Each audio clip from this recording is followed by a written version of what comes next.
Hi there, I'm Chris Venn from Legacy. Welcome to Marketing Mondays. I was in a conversation with an advisor this week. We were talking about brand and identity, and there was an important nuance that came up that I need you to think about this week. And that nuance is this, is that you can pick your brand, but you can't pick your identity. So what I mean by that is like our identity is really just like the sum of all of our experiences and thoughts and beliefs and our faiths and our ideas and the way that we live in the world and how we run our day and whether we're crass or polished and refined or what have you. Our identity is just it's a fact.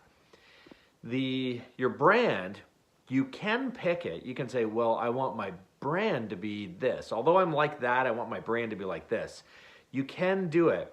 Here's the hook though, is that unless your identity over time shifts to be more like the brand, people are gonna smell a rat. People are gonna get a sense that something's off or that there's a mismatch, or you'll drop the performance of the brand when your identity takes over, when you're just being who you are. And that doesn't mean your identity is good or bad. It doesn't mean your brand is good or bad. But when there's dissonance between the two, it gets weird.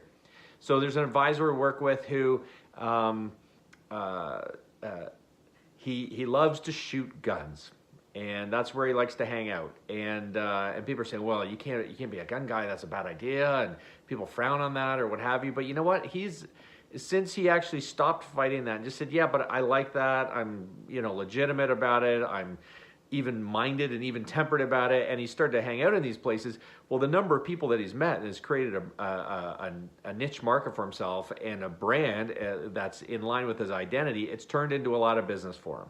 So I'm not advocating anything to do with guns. It's just an example. But the point is this, is that when your identity and your brand, the closer that those two are together, the better your marketing is, the more believable you are, and the more people are attracted to you. Something to think about this week. Welcome to a new one.